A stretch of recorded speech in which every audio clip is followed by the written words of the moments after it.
All right. The Kalman filter is one of the most celebrated algorithms developed in 60s by Rudolf Kalman in 60s, right?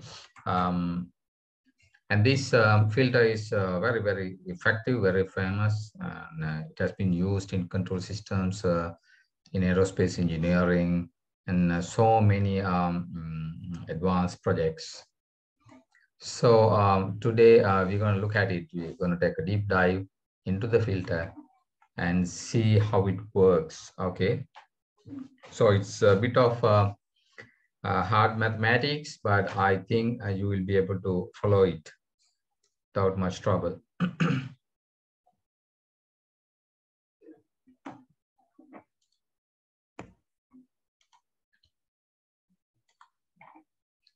So a few points up front. It's an algorithm. This is a signal processing algorithm, in other words, okay?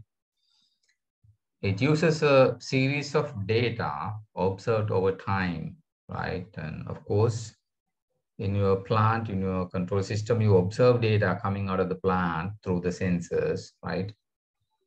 And when you collect this data, you see that the sensor signal is actually contaminated with some noise. We call it sensor noise, all right? So that when you take a measurement using a sensor, that's not perfectly accurate. Okay, so it has a bit of noise contaminated part of the signal. So this is the starting point of the discussion today. Sensor noise. How do we get rid of sensor noise? How we go about it? Right? And certain things will come to your mind like filtering and all, right? You're fine. So, but as you know, filtering is actually removing a particular set of frequencies entirely, right, from the signal. So with the noise, maybe some useful part of the signal also goes with it, right? So this is not the intention here. We want to keep the signal and estimate it, right?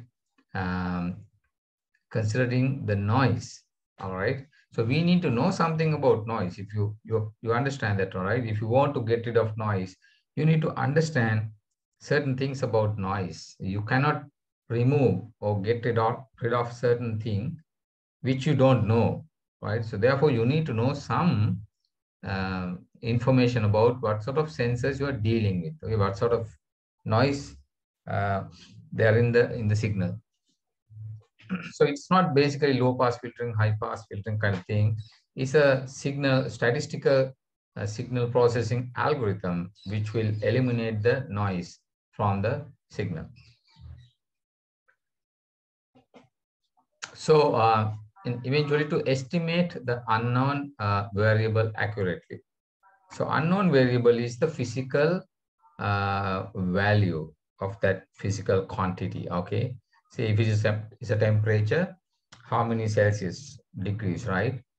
But this is not knowable, right? You can know about it through a sensor. You put a thermometer and you measure it. When you measure it, it's not actually the physical value, right? It's something that the sensor tells you what the real value is. So of course we know if you use a very accurate sensor, you get very close to the real value or ground truth, all right? Now, when we use an algorithm, right, to modify this value, whatever you read from the sensor, and there is this algorithm which takes that measurement and do some sort of signal processing and produce something else. All right. We call that an estimate. Okay. Now you have the actual signal, you have the sensor feedback, sensor signal, and now you have the estimate from the algorithm. Okay. Now, when you combine these three together, right, if your algorithm works fine, the estimate of the algorithm will be more accurate right? Or more closer to the actual quantity, right? Rather than what the sensor tells you the actual value is. Okay. If it is not the case, of course, there's no point of using this filter. Okay, I'm telling it again. Say there is a certain quantity that you want to measure and you use a sensor to measure, and it sensor tells a certain value, which is not very accurate, right? Then what you do is you process the signal and estimate the value. This estimate should be more accurate than your sensor signal. All right. Okay. So this algorithm was proposed by Rudolf Kalman, hence the name Kalman filter in 60s, right? And it became a standard approach for optimal estimation. Optimal estimation, which means there's nothing more accurate than this, okay?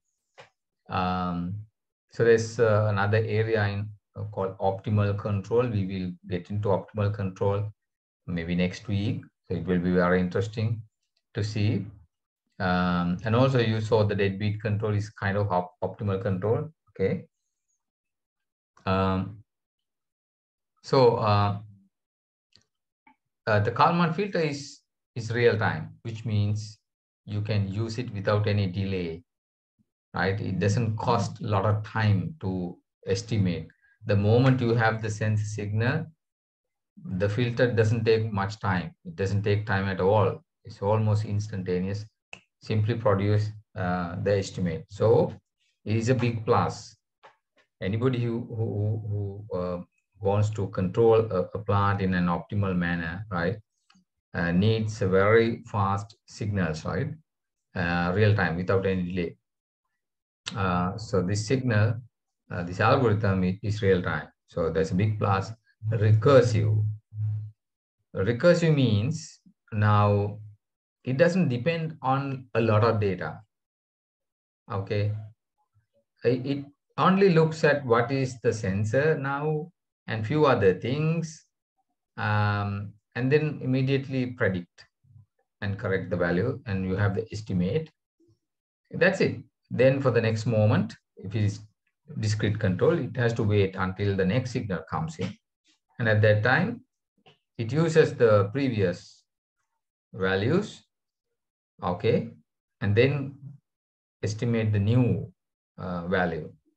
So that's why it's called recursive. It doesn't go too far back to the past, and it doesn't have to deal with all this data in the past, okay, because some filters are like that, right?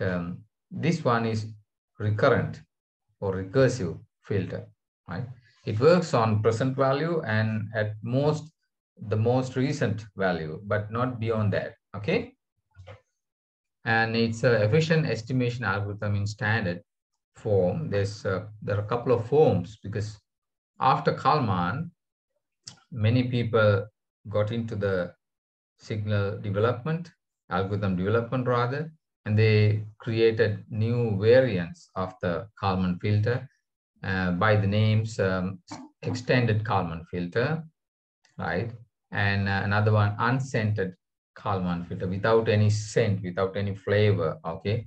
Unscented Kalman filter. The extended Kalman filter is the Kalman filter that you use when you have a nonlinear plant, okay? Whereas the standard Kalman filter that Kalman developed initially, it developed on linear systems, not nonlinear systems, all right? Okay.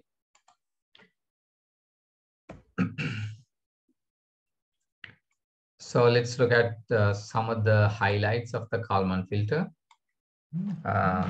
The filter has these properties. One, a minimum variance. Second, zero mean. Third, recursive. That also we explained, talked about. So let me take the second one first, zero mean error. Okay, now even the Kalman filter estimate has an error. Okay, so error means the difference between the filter estimate, okay, and the actual value. There is an error. But this filter is so designed that the error, okay, error of the estimate, if you add for a period of time, it becomes zero. Sometimes it has positive error, sometimes negative error, but they even out very quickly. So there's no mean error. There's no mean error. Okay, but there is an error instantaneously. Is a positive error, sometimes negative error. But if you add them together, all the error values over a period of time, the answer is zero. So zero mean error. There's no mean unzero, non-zero mean error, right? It's zero mean error. So we call this unbiased in a different term, right? Unbiased estimate. Bias means non-zero error to negative or positive direction. But this algorithm has no bias, zero mean. Now you need to have some understanding about statistics here, right? What you call mean, variance, and all. So there's a slide coming up. I'll explain that a bit.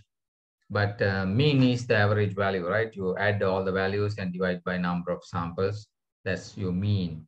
So you can do this for error also. You find the error, add the error, this time, next moment, and so on. Add them together, divide by number of samples. So that's your mean error. So this filter gives you zero mean error. Right. Now, what is on top of that? Minimum variance. Now, after the mean, you have to check the variance also. For example, let's say there's a huge variance. Sometimes you get big negative errors. Sometimes you get big positive errors, right? And you add them together, again, zero mean.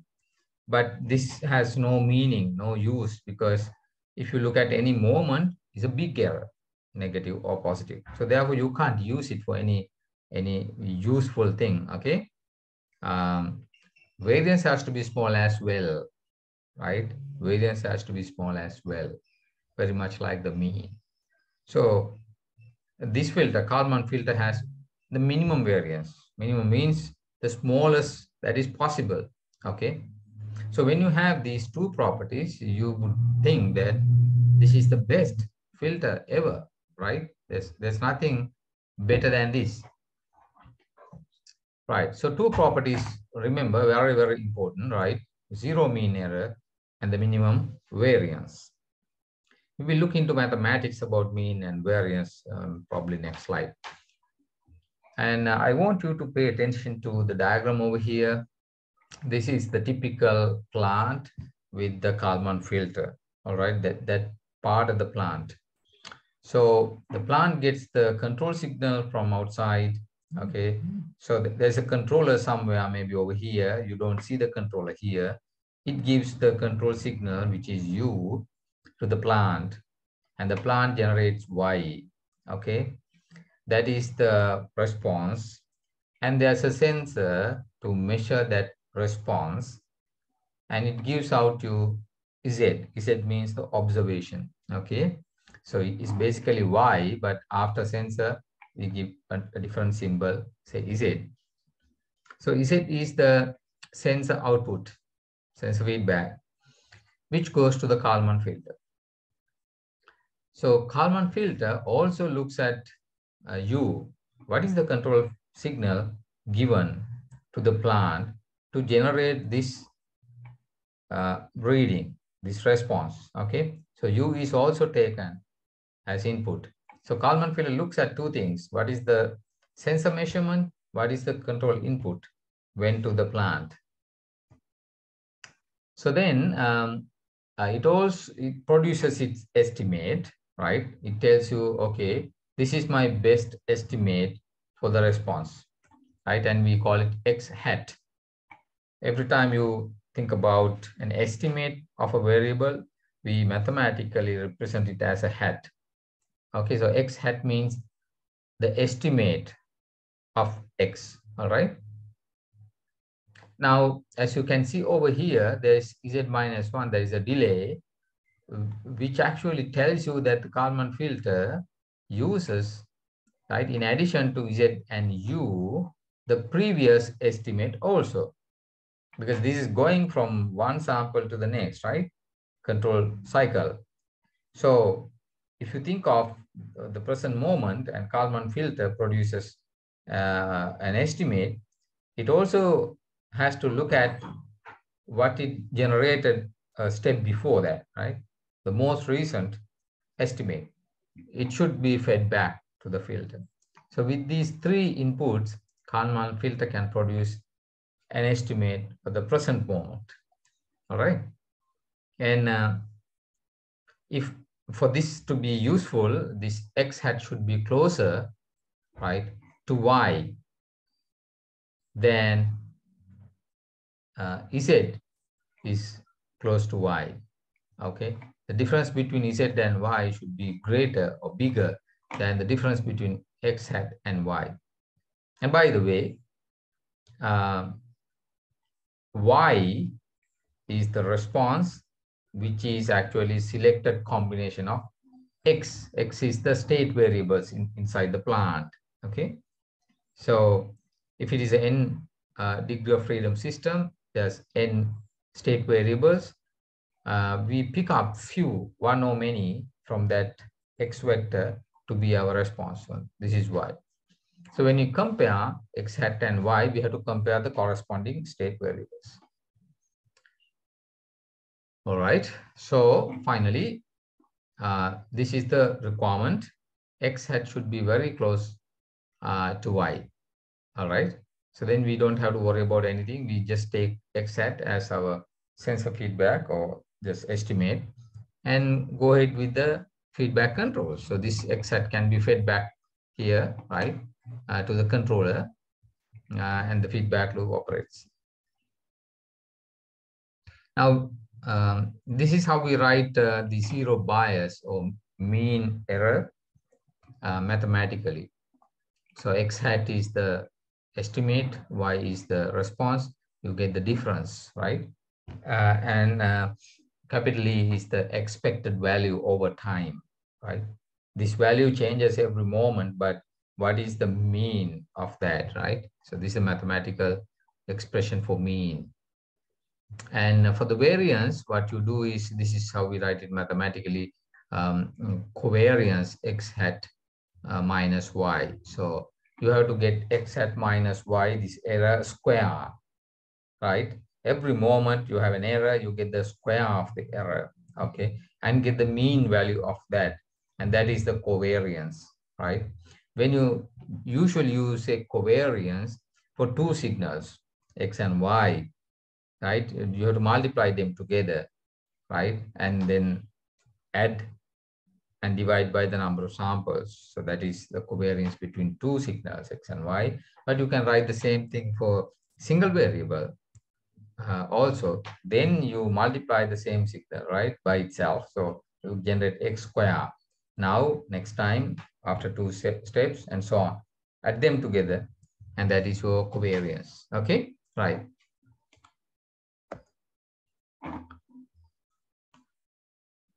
So there are some preliminaries you need to understand, right, before we get going with the Kalman filter derivation, right? So let me show you some of these things up front.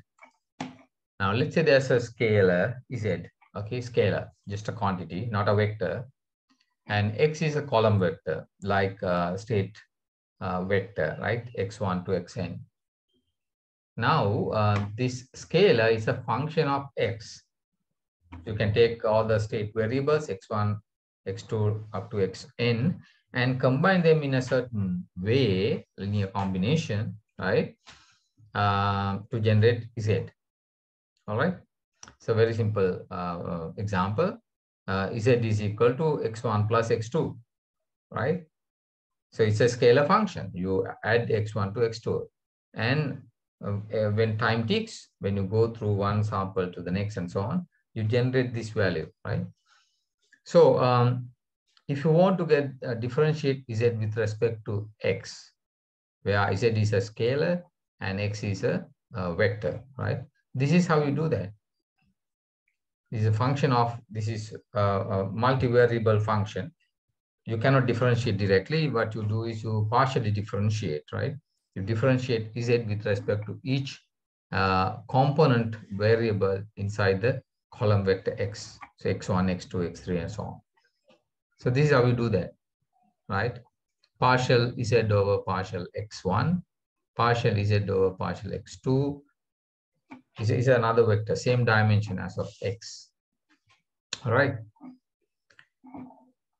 Remember that, okay? And if there's a matrix like this, and you have the same scalar function Z, and you want to differentiate with respect to the matrix.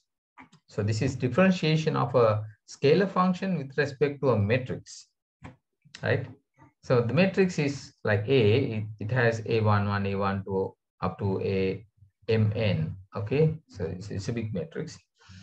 What you do is you take each and every element in the matrix and you differentiate Z with respect to that element, right?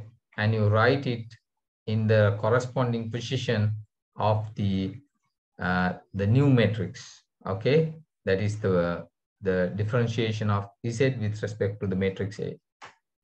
So you write in corresponding positions the partial derivative of Z with respect to that element in matrix A.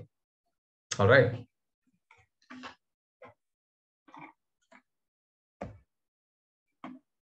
There's few more to know. This is a matrix identity. Suppose you have an expression like this, X transpose Y. So X is a vector, so is Y, and you multiply them like that, X transpose Y. So which means X is a column vector, but when you transpose it, it becomes a row vector. And then Y is a column vector, so it's a row multiplied by a column. So eventually you get a scalar, okay? And then you differentiate the scalar with respect to X, which is a vector, and the result is a vector, and it says Y. Or if you have the other way around, Y transpose X, and differentiate with respect to X, you get the same answer. Okay, these are matrix identities. So if you want to check this out, it's pretty easy. You specify a vector X as X1 to Xn, Y to Y1 to Yn, and this should be N, okay? And multiply X transpose Y. So X transpose is a row vector like this, Y is a column. When you multiply, you get the corresponding elements multiplied, okay? X1, Y1, X2, Y2, up to X N, Y, N. Okay, that is this expression, X transpose Y. Now differentiate it with respect to X. So when you do that, X is a vector. So take X1 first, differentiate, take X2 second, differentiate, and so on. So when this entire expression is differentiated with respect to X1, it becomes just Y1, right? And this whole expression, when you differentiate with respect to X2, it becomes Y2, and so on. So what will remain is only the elements of vector Y. So that is why we say the result is just Y, like that. Okay, right. So this will, these identities are useful in the Kalman filter derivation.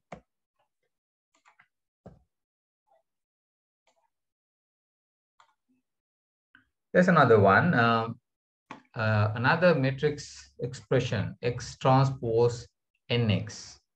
All right. So X is a column vector, and N is a matrix. It's a square matrix, right? And also symmetric. Let's call a square matrix, and also symmetric. Okay, which means the off-diagonal elements, corresponding elements are equal, like BB over here, right? We have two off-diagonal elements here, and they are equal, right? Now, if you want to just test it out, here's an example. X1 is two-dimensional, two elements, X1, X2, and then let's work out X transpose NX. So we'll call N, we'll take N as A, B, B, C, right? It's a symmetric matrix. And X transpose NX. So when you multiply, you will get this one, right? The first two, this vector multiplied with the matrix. So it will be AX1 plus BX2. That's the first element. And the second element is BX1 plus CX2. This one, second element. And then multiply with the vector X1, X2. And this is the result. AX1 square plus 2B X1, X2 plus CX2 square. So that is this matrix expression, okay? Eventually, it becomes a scalar. It's not a vector, right? It's a scalar. Now you differentiate with respect to X. X has two variables, X1, X2, so you have to do it separately. X1 first, X2 next. So when you differentiate this with respect to X1, this becomes 2A X1 plus 2B X2, okay?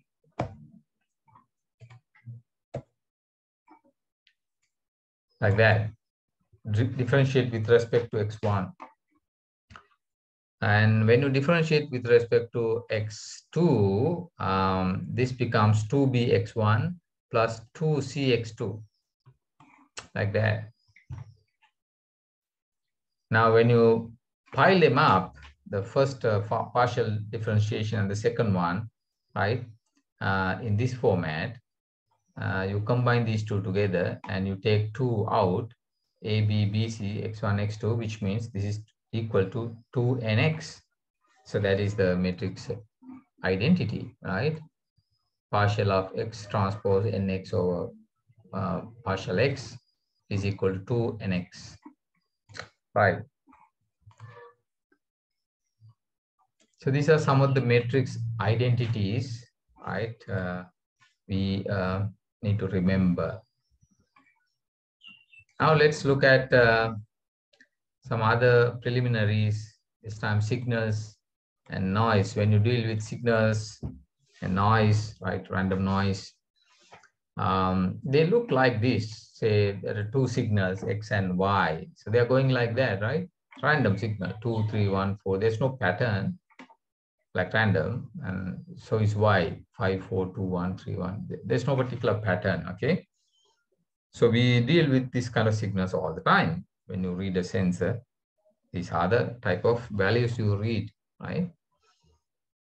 And if you multiply X and Y corresponding values, you get this sequence, right? This is not coming from a sensor, but once you read X and Y, you multiply it, right? 2 times 5, 10, 3 times 4, 12, like that. Now, what I want to let you know, or what I want you to learn here is actually recap your memory about the mean, variance, correlation, etc. Okay, in one slide. Just a recap. Now, how do you calculate the mean value, which is X bar, right? Everybody knows it. Add all the values of X, divide by the number of values, samples, I think it's 9. Sigma X, or summation X over N. So I think if you add all of these values, it will add up to 34. And when you divide by 9, it's 3.78 mean, right? There you go. Same thing for Y. Y bar is equal to all the values for Y divided by 9 is 3.22. Pretty easy, right? So let's start with that and then move on to variance of X. So when you say variance of X, please calculate me the variance of X. This is how you do that. What you do is a summation of X square. You don't get just X, but get the square of X. Every term, get the square and add them together, divide by the number of samples. Very similar to the mean equation, but the difference is you add the squares, right? If there are negative values, now they all become positive. Right? That's why we call it variance. We don't bother about the sign plus or minus, but we want to see how far away the signal goes, okay? And you have to deduct the mean square also. Deduct the mean square also. Right? If there's a mean, you have to deduct that one, because otherwise this is not what you want to see, because we want to see, okay, if there's a mean error at a certain point, around that, how much the signal deviates, it jumps back and forth. Okay, so therefore we have to deduct x bar square, otherwise it is also embedded over here in some way. Okay, right. So for x, what you do is variance x is equal to covariance x here, because we don't have two signals, just one. In a way, it's not actually correct to say covariance. Okay, strictly speaking, it's not correct, but somehow this has gone into the history, right? Now it is being used without any change. Nobody really want to make it a point, right? This is not correct, and so therefore we have to correct it, right? Now, and let's call it variance. So, no, everybody says covariance, that's fine. So for x, when you get the squares and add them together, it will add up to 184 and divide by 9, minus the average is already calculated, 3.78 square of that. The answer is 6.16. So this is the variance or covariance of x. Okay, it tells you how much it goes back and forth around the mean, right? That is around 3.78. Then what about y? The covariance of y, that's over here. Same process. Get the squares of y, add them together, divide by n minus mean of y square. The answer is 4.85. So when you look at that, we understand that the variance of y is less than the variance of x, which means x changes quite a lot, right, than y does. Y also jumps back and forth, but not much, not as high as x jumps. Okay, right. So then let's come to what is called the correlation coefficient. Now there we want to see when x moves this way, this y also move that way, same way. So is there some sort of synchronization, rhythm between x and y, right? That is what we want to find in correlation. For that, what we do is we get the covariance between x and y, the two variables, right? And divide by the square root of x covariance and y covariance product. Okay. Now, we have already found the covariance between x and y over here. There you multiply x and y and get the summation. So every row here you can do that. 5 times 2, 10, 3 times 4, 12, like that. You add them together. The answer is, how much? It's not given here, right? Divide by 9 minus x bar, y bar. X bar is already calculated, mean of x. Y bar is already calculated, mean of y, and you put it there, 2.5 is the covariance between x and y. So this tells you something really interesting. If you look at x alone, the variance is 6.16, bit high. And if you look at the y alone, it's 4.85, say somewhat high. But if you combine these two together, x and y, the covariance is just 2.5. So it tells you that there's some sort of alignment between these two signals. Okay, right. So when you put it into this equation, covariance xy is 2.5 and square root of covariance x, covariance y is 0.46, nearly half, 0.5. So there's 0.5 correlation between x and y. Okay, so it's somewhat correlated. And if you look at these numbers, you can see something. Where so you have 1 and 1, 1 and 2, right? Remember that 2 and 3, 8 and 8, right? It's somewhat correlated, right? Of course, you have 7 and 4, not related at all. 6 and 1, not related at all, right? But more than the instances where the numbers are not um, close apart, right? You have so many other instances where numbers are closely apart, right? So that's why this 0.46 correlation coefficient, right? So the purpose of this is for you to get a grip on some of these essential things, right? Like variance, covariance, etc. With that, probably you will be able to understand the proceedings of the Kalman filter. Any questions up to now?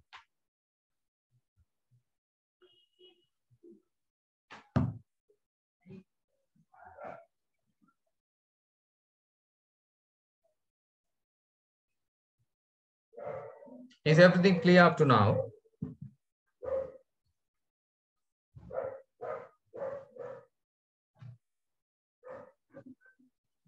Somebody answer, unmute your Yes, mic. Is everything clear?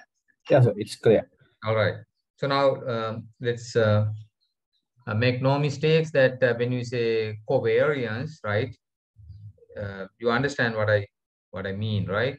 The covariance is um, uh, how much the signal jumps back and forth around the mean value.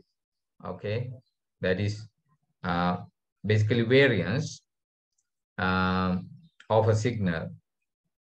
But if you take two signals, right, the covariance is again multiplication of the two signals, x and y, x and y, x and y, right, and add them together, right, and get the average of that. And then you deduct the product of the two mean values, right? And there also you can see when you multiply x and y, sometimes you get positive, sometimes you get negative. So this is where you figure out how many instances you get the two signals having the same sign, positive, or how many times, how often you get into these different sign signals, x positive or y negative, like that. So in those occasions, the product is negative, so therefore you get rid of this x. So then your correlation coefficient becomes low, okay, when you have positive negatives. There's no correlation, of course, right? When x is positive, y is negative, and vice versa. So these patterns are captured in these numbers, correlation coefficient. Okay, fine.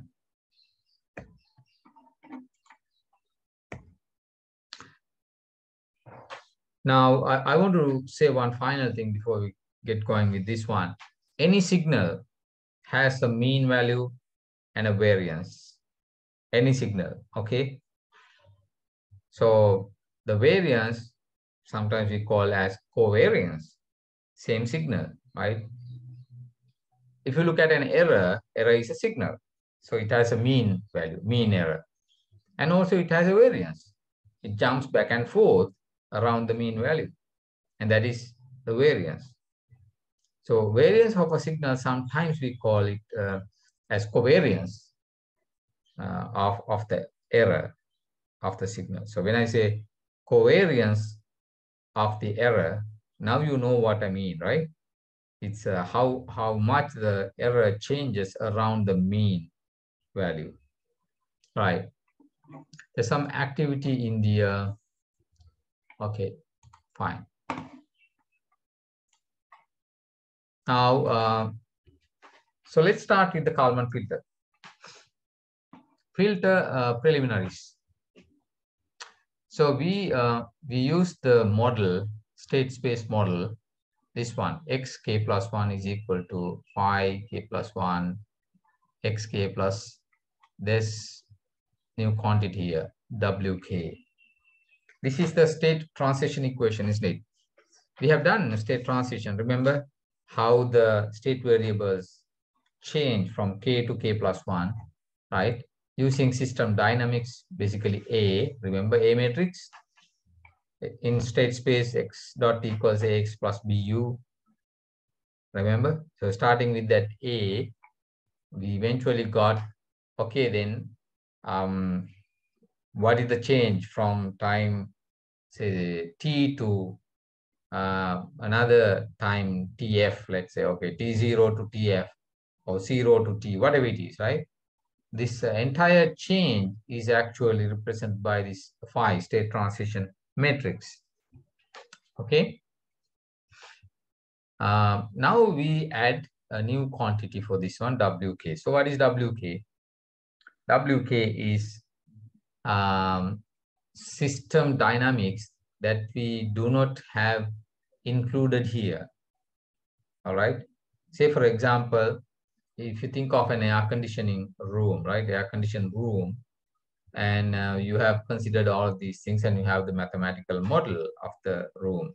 But if you open up the window, you get the system disturbed. But it is also a part of the system, right? It's not noise, it's a disturbance, right? So that is this WK. It represents genuine signal in terms of disturbances and model dynamics, right, in the plant. So that is WK. It is a genuine signal, genuine thing in the plant, and you cannot exclude that one. And it's not the purpose. If you do that, it's not correct also. You have to put it there and you have to estimate it, right? You have to consider that one. And the second equation is the output equation. In state space model, you have seen this one. Z is equal to H xk. Basically, xk is the state vector. Now you pick up one or many state variables using the matrix HK, and this is basically matrix C or vector C that we had in the state space model. But now, in addition to perfect reading, right, through this equation, we have added VK. There is the noise. This is the noise part. Okay. This is the quantity which is coming from outside, from the sensor, and we don't want to deal with it. We want to figure that out, how to remove it. Okay, so that is the whole purpose. So WK, we want to factor in. VK, we want to factor out. Okay, we want to remove VK, but consider WK. Is that part clear as well?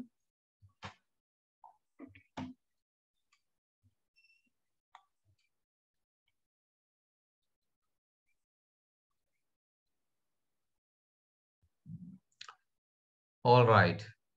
Now let's take an example, right? Before we get going, I want you to consolidate your understanding at different times of the lecture. I don't want to take anything that is confusing to you too far. So this example will help you to get things lined up. So we have this state transition equation, x1 k plus 1, x2 k plus 1. This is x1 and x2 state variables at state at the time k plus 1. Okay, right. So it is coming like this. This is the state transition matrix, 1, 2, minus 1, 1. These are the state vectors at time k. So we are going from k to k plus 1. And this is the state transition matrix. Now, xk plus, k plus 1, x1 and x2, right, is actually determined not only by these two states, but there's some process noise. We call it process noise. Even though we use the word noise, it's not actually noise. You can model it mathematically, right? You can model it mathematically, given some information. So this W1K, W2K, right, are those things, the disturbances or unmodeled dynamics. Now, what about the output, the measurement? We have two signals to measure, Z1, Z2, two states. We are measuring both states. So if you measure both states, this is your output matrix C, right? You used to write it like as a row vector because we almost always measured just one variable. So therefore it's one row. But if you measure 2, 3, 4, 5, you need to have that many rows in the output matrix. Okay. And it's a diagonal matrix because you want to measure x1 and x2 here. So they are because of that the output matrix will be an identity matrix. Okay, it's a 2 by 2. Otherwise, 3 by 3, 4 by 4. Yeah. Anyway, it's an identity matrix. And also, this is coming from the sensor, so you have to add the sensor noise also, V1, V2 at time k, right? So this is how the state space model and state transition equations change when you think about the unmodeled dynamics or the disturbances of the plant and also the noise in the sensor. Okay, so now we have elevated our state transition equation to one step closer to the reality. Okay, because in reality, you have all kinds of disturbances and also sensor noise. Now, when you expanded these 4 equations, you get these 4 equations. So first one, x1k plus 1 is equal to x1k times 2 x2k plus w1k. So what is w1k? This is the process noise. Okay. And this is x2k plus 1, goes like that, second row. And this is the sensor output, z1k, z2k, is the actual value x1 and x2, but with added noise, sensor noise. So these two quantities, W1 and W2 rather, they are coming from unmodeled dynamics or the disturbances of the plant. And these two signals, V1K and V2K, are coming from the sensor, right? Sensor noise. So going forward, and when you use the Kalman filter, what we do is we consider W1 and W2, we model it, and we remove V1 and V2. So excuse me. So the Yes. first equation, the x1k plus 1 equals x1k plus 2x2k. It should be like Yes. that, right? Correct. Thank you for that. Excuse me, sir. Yes. Go ahead. In here, sir, unmodeled dynamics means when consider spring mass damper system, in spring we don't consider the mass of the spring. Yeah. When include that mass of the spring in to the equations, then it's related to this unmodeled dynamics part or something. Any relation? Not quite, because when you model the spring, right, what you measure is how much of a force the spring generates when you squeeze it by some amount. That's all. Okay. That's all. Okay. Yeah, spring generates a certain force when you squeeze it by a certain amount. Just that graph is what we need, not how the mass moves within the spring, right, structure. So it depends on how much or what sort of information you want from each and every component in your model. So when it comes to the dashboard, or the damper, the spring, right? So it's basically what sort of force they generate for what velocity or what elongation. Just that. If you measure it, right, using some tests, and then you can figure it out, a simple equation. That's the spring. That's enough. Yeah. Got it, right? Okay.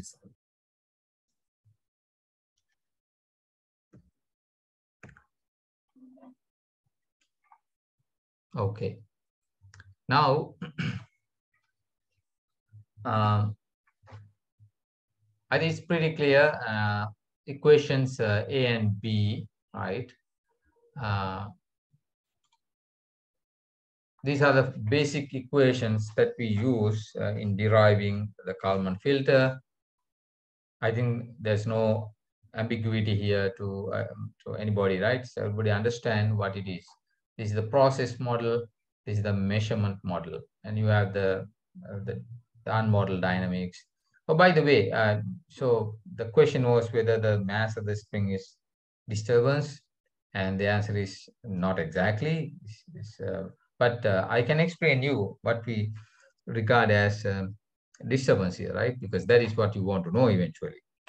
So just like I explained, if it's an air-conditioned room and somebody open a window, and there's sudden disturbance. So that part, how can you incorporate that into the plant dynamics? Okay, so that kind of thing. And what about gravity, right? Gravity, you include gravity um, um, uh, in a certain way in your mass, right? If you have a mass m, once you multiply with g, gravity is there. But there are other forms also. If you think of a robot arm which is moving like that, right?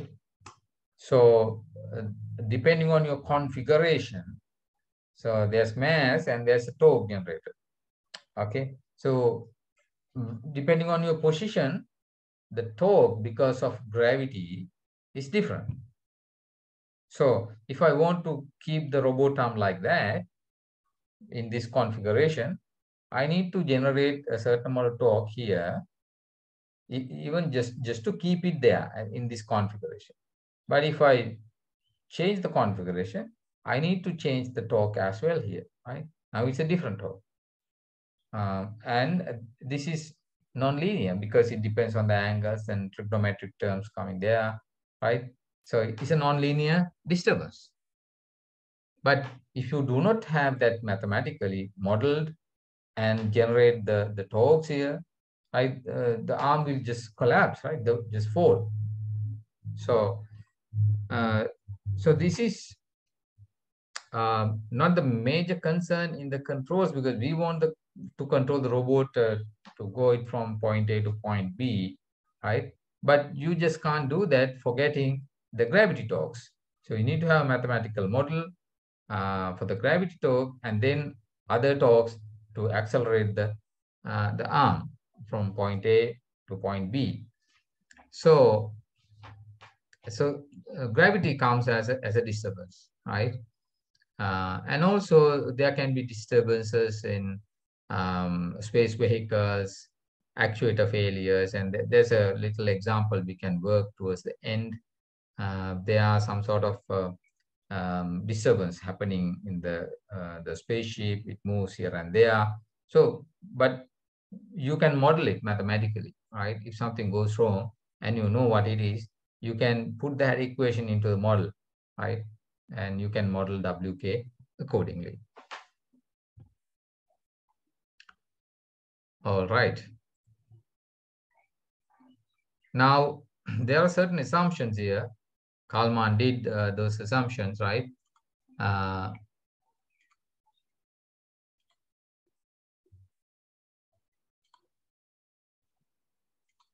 Is that?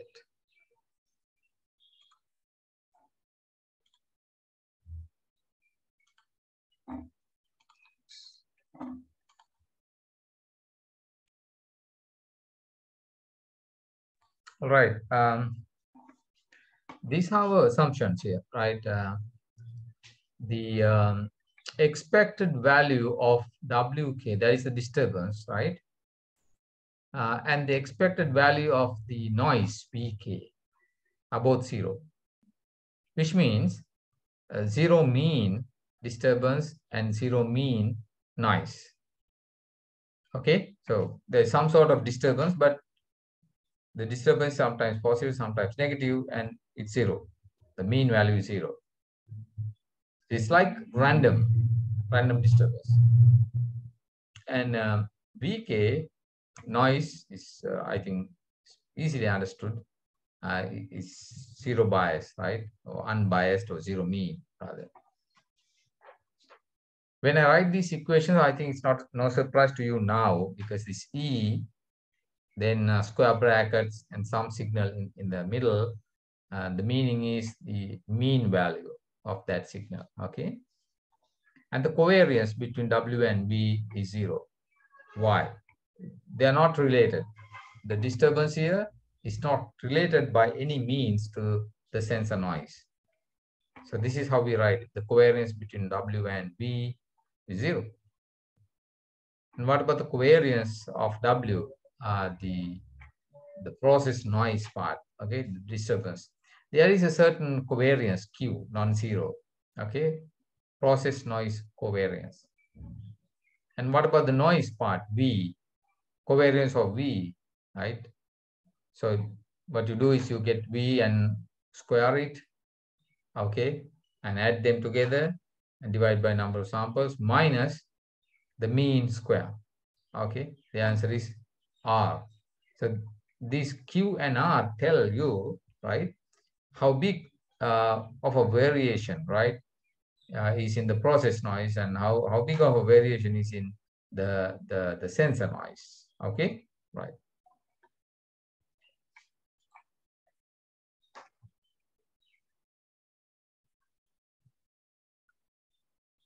Right, so now it's time for us to get on with the Kalman filter equations, right?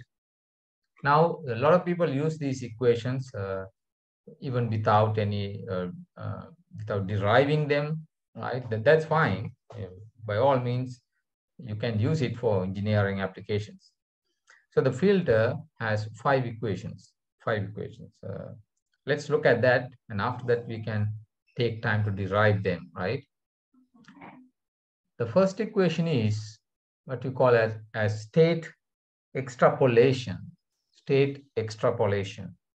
So which means you know your state now, but when I say you know your state now, what you know, can you measure actual X? No, you can't. And what about the sensor feedback of X? No, we don't trust the sensor, right? Then what do we have? We have the Kalman filter estimate of the state K, and that is what we call it as X hat K. That we have. Using that one, and also state transition matrix is there because we know it. We deal with the non-system. So you have the state transition matrix, multiply with the state estimate at K. The result is state estimate at K plus 1. So this is the state transition from K to K plus 1 using the Kalman filter estimate. And of course, you know, this is very, very simple. And this is not the final. This is something preliminary. This is preliminary state extrapolation or preliminary state transition. This preliminary thing or prior meaning is captured here by negative sign. This negative sign indicates that this is preliminary, okay? Like when you say preliminary report or something, which is not fully done yet, but you issue it for others to know about it, but the content cannot be taken as final. So there's still some sort of revision going on, right? This negative sign indicates just that. Now, the second equation is what's called covariance extrapolation. So, as I said earlier, Kalman filter estimate is also not perfect, right? There is a little error, prediction error, right? You estimate something and there's always an error between the estimate and the difference between estimate and the actual value. So therefore, this error also goes on, right? Every step there's a little error. So therefore, this is another signal and it also has a mean and a variance, okay?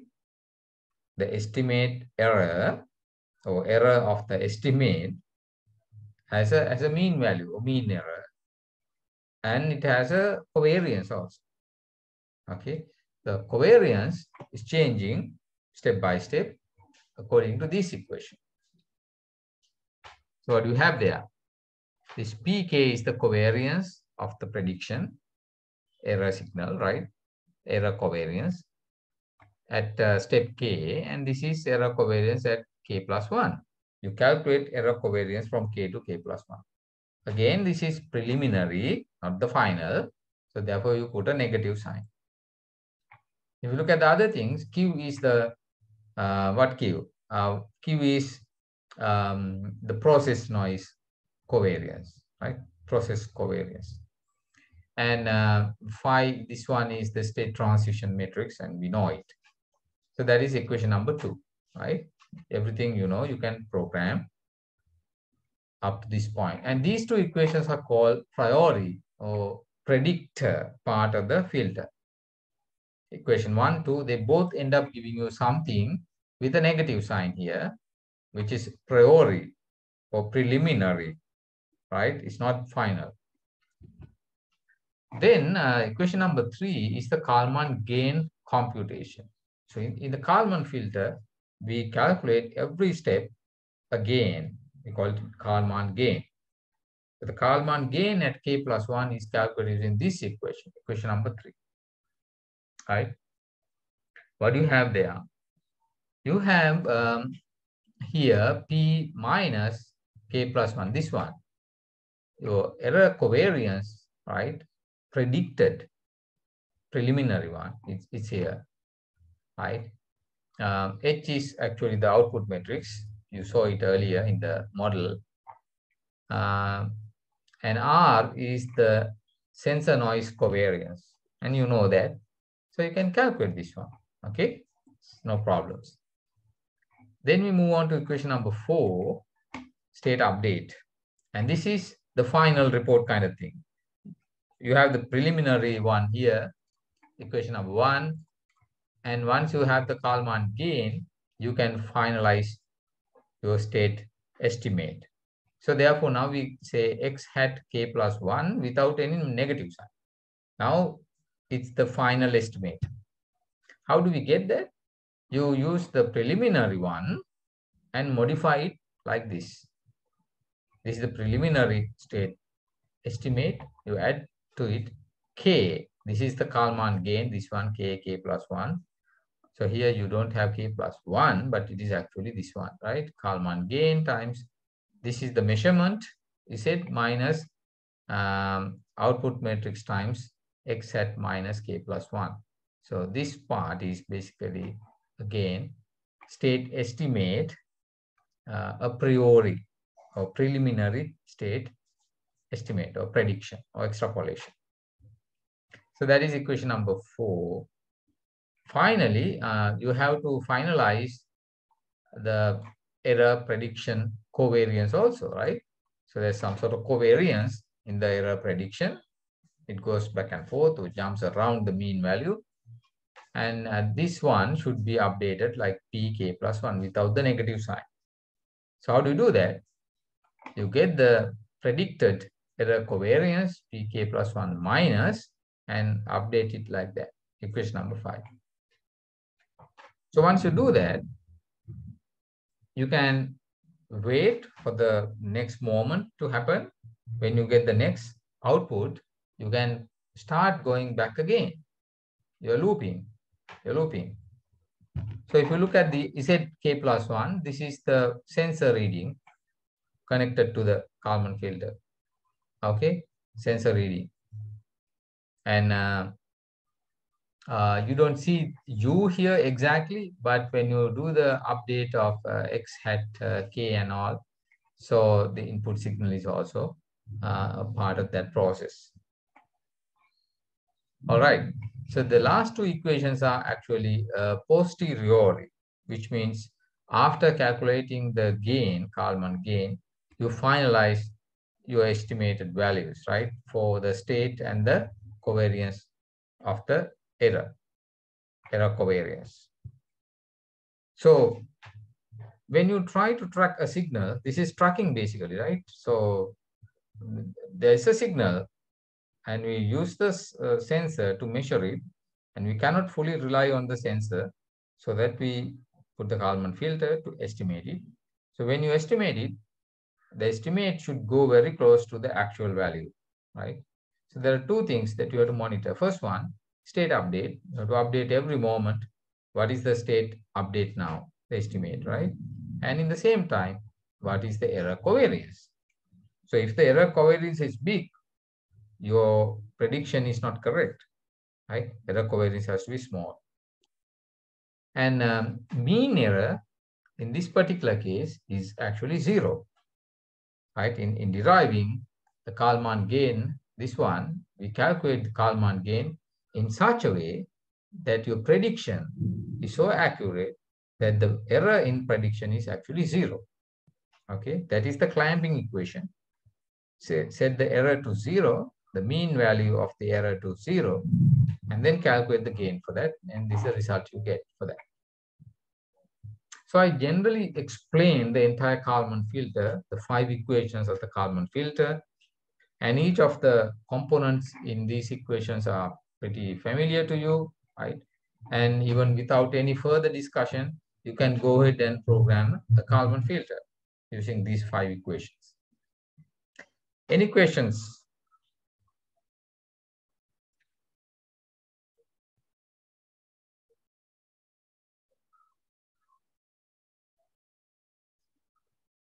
Is everything clear?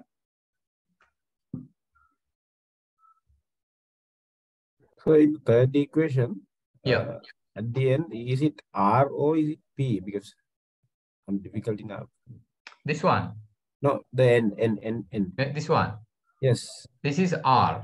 R. This is R.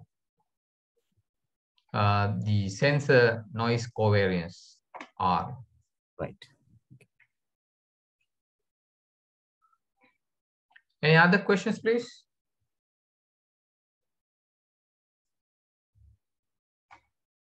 All right, then I think it's time to for a break. So let's take a break, and I'll see you after the break.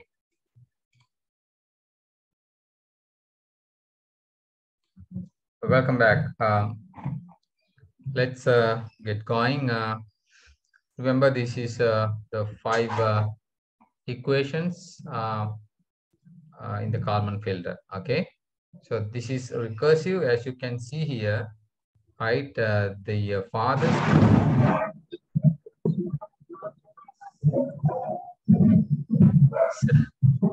It's thundering here. So you can see the equations here. The farthest you have to pedal back is just one step, right? Just one step. That's over here. You go to K and to calculate K plus 1. That's all. Okay. So this is a recursive filter. You can do it in a loop very quickly. But now the two properties of the Kalman filter. One, that it has it is unbiased, which means error mean is 0. That we haven't seen yet. Okay, some of the equations are derived based on that condition. The second one, the variance is minimum. Error variance is minimum. Okay, right. So this is how it happens. You have predictor phase, that is equation 1 and 2, and then the corrector phase, equation 4 and 5. And in the middle, you have equation number 3, which is the Kalman gain. And you can see it over here very clearly. Number 3, this is the Kalman gain. Okay. So before that is the predictor, after that is the corrector part.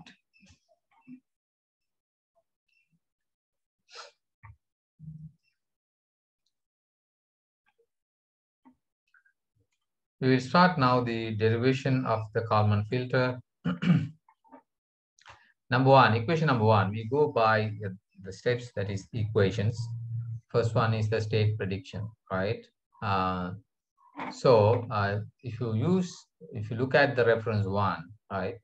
Equation 1 rather, this is simply state transition from K to K plus 1. But again, as I explained earlier, this doesn't involve a lot of things. It just open loop transition, right? K to K plus 1 using only the state transition matrix, K. So therefore, this is not final. This is kind of a priori estimate. So we give it a negative sign over here to indicate and nothing but it's just the preliminary estimate. Okay, right. Now, if our prediction is to be unbiased, right? Our predicted value minus the actual value, right? If you look at this one, this is the error of the prediction, right? If you observe this error for a long time and get the average, it should be equal to 0, okay? So this is the condition that we write mathematically that we want to achieve in the Kalman filter, right? You can see X hat here, not non-negative sign.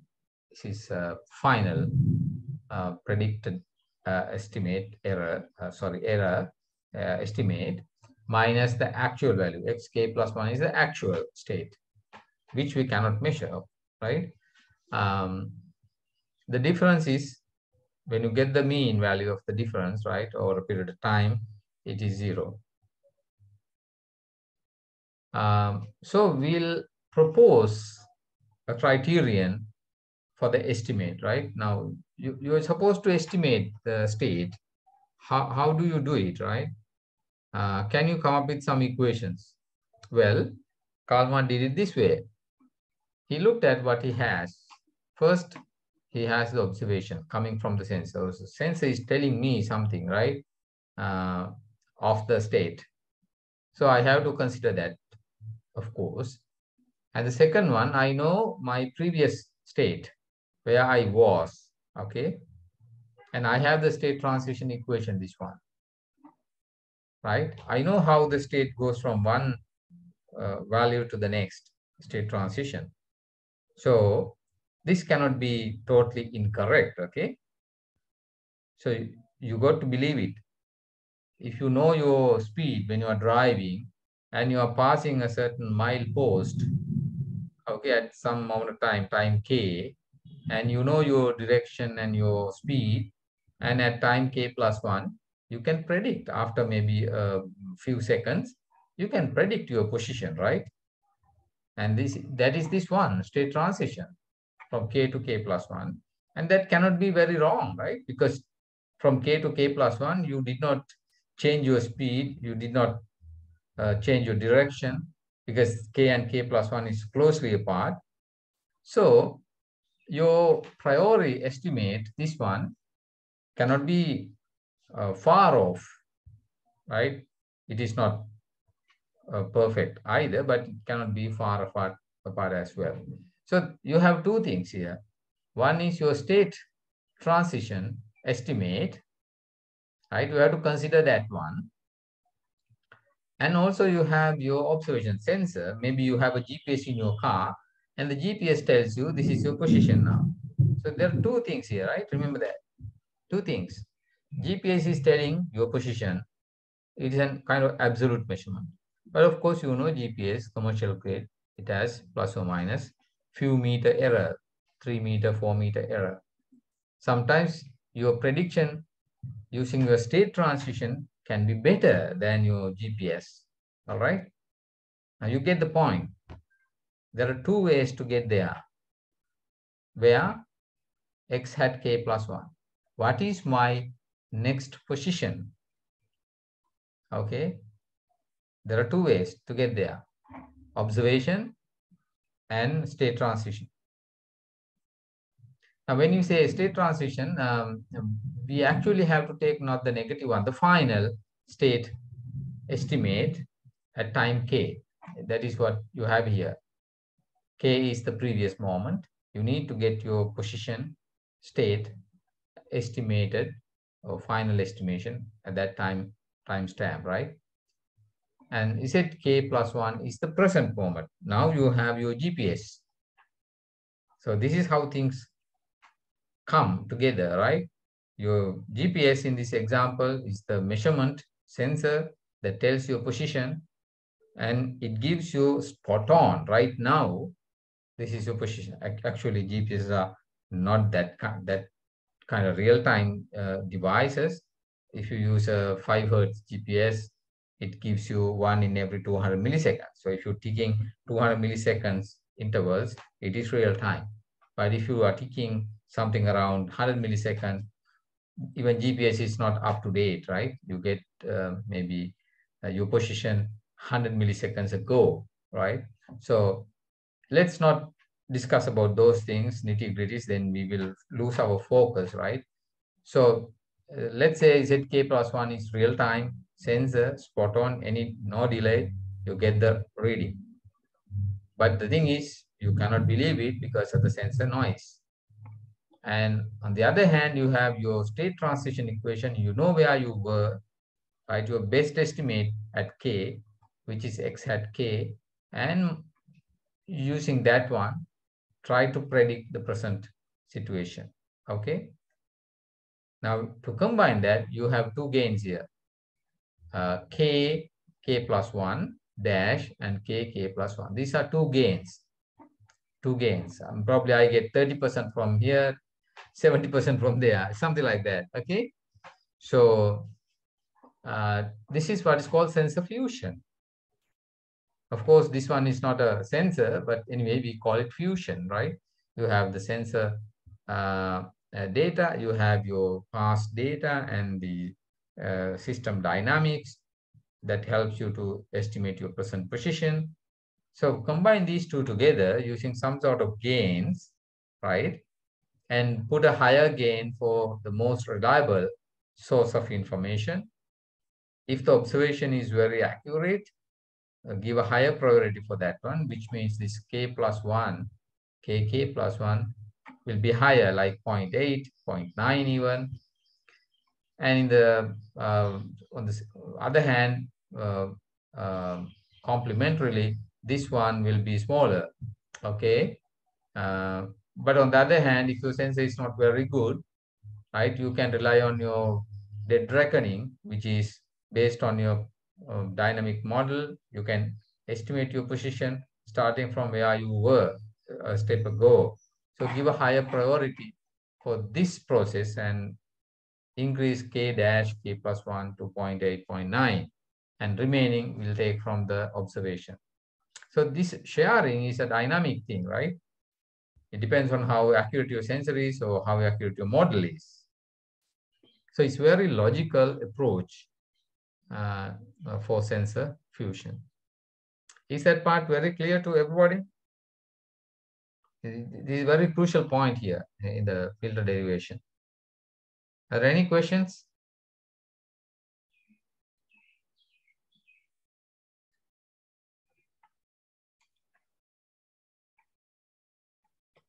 All right, I think it's all right. The previous estimate is xk here, right? The current measurement is zk plus 1. All right.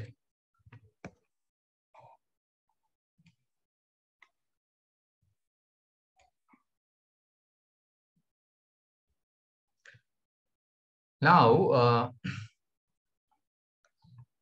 we try to deep dive into some of these equations, right? Let's take the expected value of k dash k plus 1 x hat k plus k plus 1 is it k minus 1. What is this one? This is x hat k plus 1, right? X hat k plus 1. Equation C actually. So this is the estimate for k plus 1. The filter estimate, right, for k plus 1. So filter is telling these are the values, expected values, or estimate values at k plus 1 minus xk plus 1, the actual value. Estimate, actual. You get the difference, and for a period of time, observe it and calculate the mean value, and it should be equal to 0. We want to design the filter, right, based on this condition. 0 mean error, right, or unbiased error. Now let's try to proceed. What we do here is that you can see the ZK plus 1, right, this part, this is the measurement.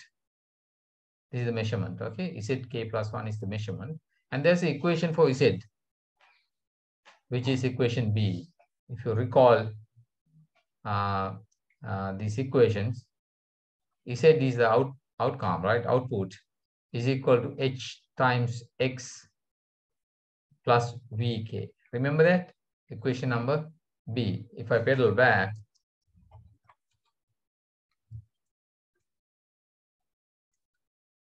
this one, second equation of the model, right?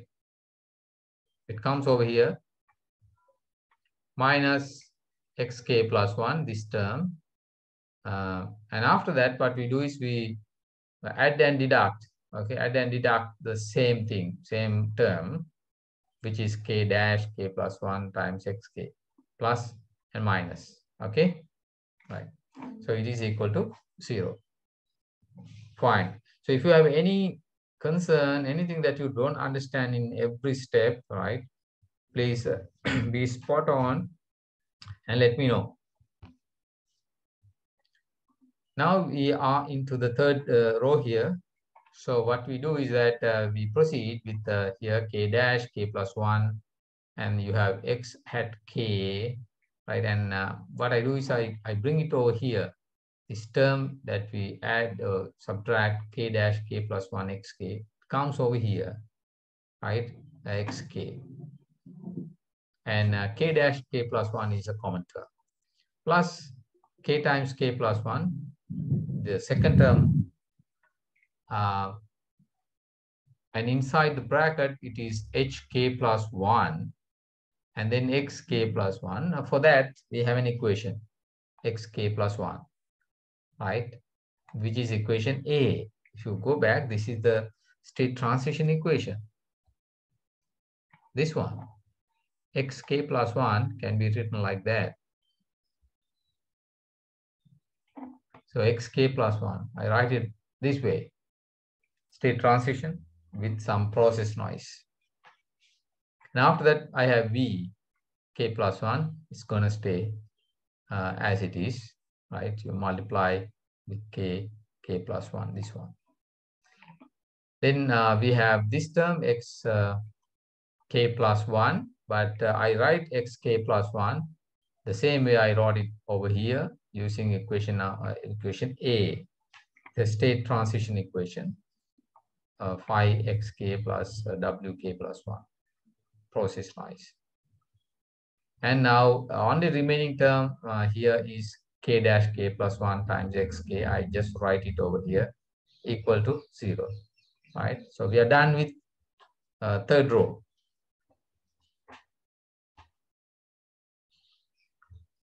Now into the fourth row,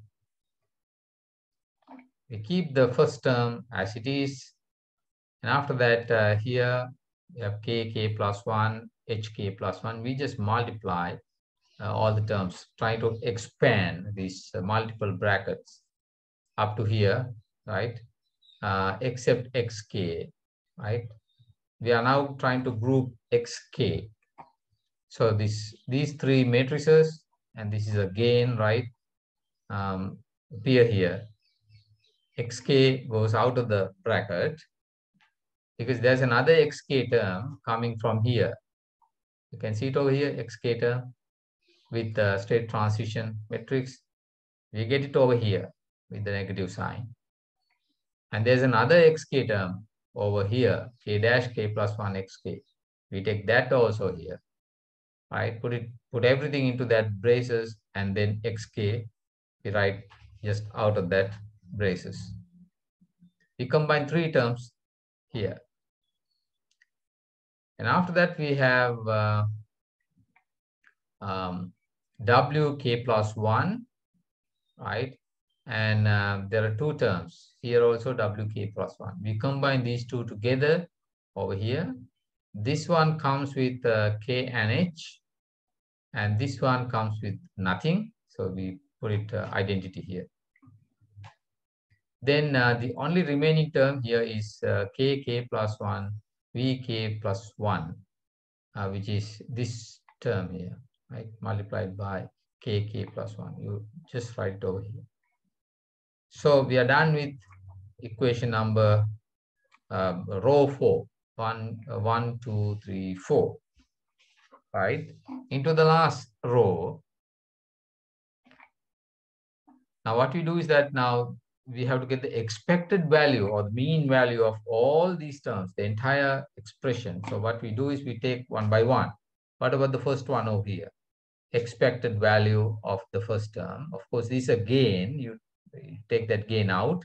The expected value of x hat minus x hat minus x. Okay, this one, the first term. Second term, you get this entire bracket here as a constant out of the bracket, and the expected value of xk, all right? And then the third one, there's this bracket times expected value of omega k plus 1, that is the process noise. And then finally, kk plus 1 times expected value of vk plus 1, all right? So 4 terms, when you add them together, is equal to 0. Okay. Now, if you look at these 4 terms, you know that the noise, sensor noise, we assumed upfront that our sensors have 0 mean error. The sensor noise is like toggling, right, between plus and minus. But if you look at that for a long period of time, the average is 0. So therefore, expected value of vk plus 1 is 0. So take that out. Then you are leaving with, you are left with 3 terms. So what about the last term? The process noise. And we also assume the process noise to be 0 mean, which means if you observe it for a certain period of time, the average is 0. So therefore, this part is also 0. Okay, all right. Now we have 2 terms. What about the first term here? This is x hat k. X hat k is the estimate. Filter estimate. Filter tells you these are the values of the state variables at this moment k. And minus xk means the actual value that we cannot measure. So this is the error, right? Isn't it? This is the error of the estimation process. And we want to make sure the error, the mean error is 0. There can be positive, negative errors times time, but average should be 0. So this part has to be 0. Okay. So for this part to be 0, with only one remaining term over here, the condition is that whatever comes in this bracket has to be 0. Because next to that is the expected value of ek, which is not 0. xk is the state variable. So you can't assume state variables to be 0 average, 0 mean. No. So therefore, the only the clamping of this equation to satisfy that this is 0 is that this term has to be 0. Okay. So this term means this whole thing within this braces.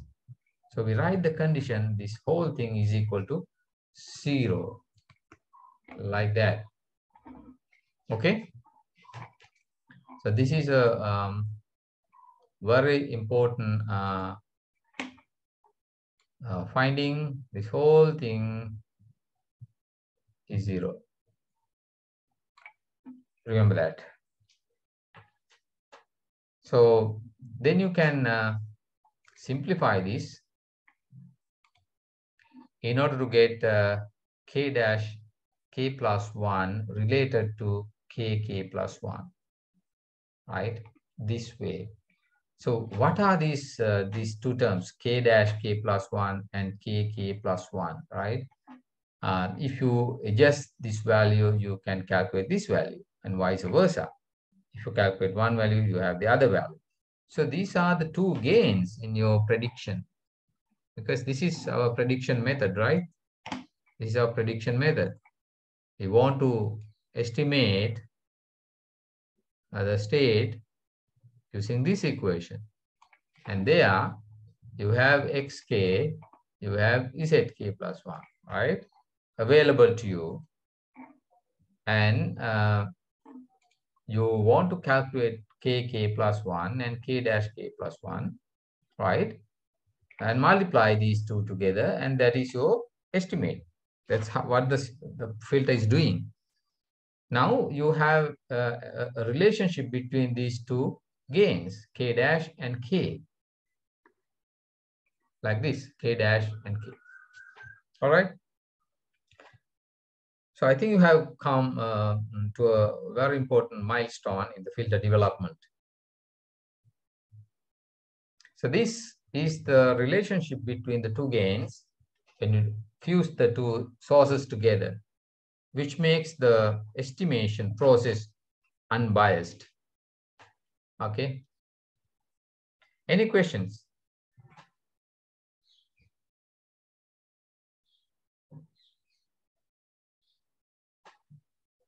Is everything clear?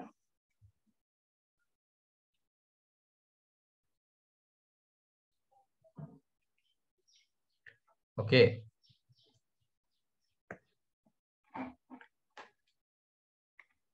Right. Now, let's look at the error in the prediction, right? The Kalman filter predicts something or estimate something, and there's an error in this estimation process. So we give the name for that is P, right? The symbol P. This is basically the covariance of E k plus 1. So you have E k plus 1 is a vector, you know, you have number of state variables. So therefore each state variable has an error when you have the estimated value and the actual value, right? For all of these state variables. So it's a vector, error vector. So because it's an error vector, when you calculate the estimate, the mean value, you have to multiply it, right? This way, ek and e transpose k, right?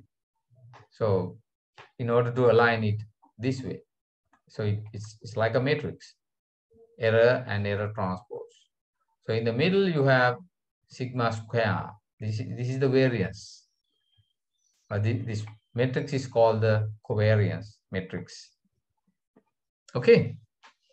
The filter covariance matrix means filter is estimating the state variables, and the estimation process has an error because it is a n state variables. There are n errors, and when you get the squares of the errors and get the average, and then deduct the square of the mean value of the error.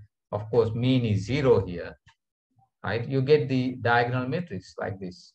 Along the diagonal, you have all the error square, in fact, the variances of each and every state variable. Okay. So error is defined as x at k plus 1 minus x k plus 1, actual value and the estimate, okay, at k plus 1.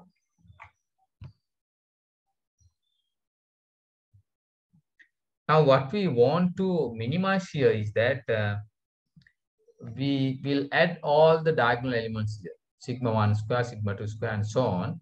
So all the state variables, the variances you add together. I think you calculated the variance of x and y, remember? Up front, where is that?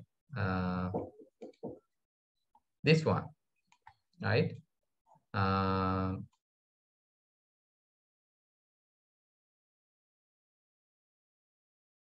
So there you can see the covariance of a single variable x, covariance of two different variables x and y.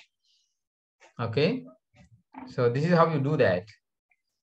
You get the square, summation, and average minus mean value square. Okay.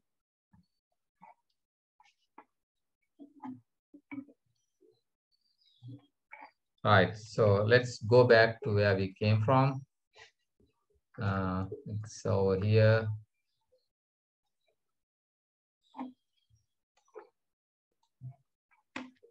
Right. So when you get the trace, this is what is called trace of a diagonal matrix, right? All the elements in the diagonal, add them together, that's the trace.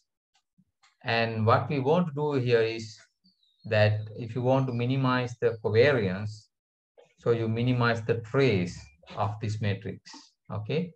Minimize the trace of this matrix, pk plus 1. And find kk plus 1. So if you can do that, you can use the equation we just derived and put k1, k plus 1 over here, and you can calculate k dash k plus 1. And you can go it with the estimation process. Very straightforward. So how we go about it?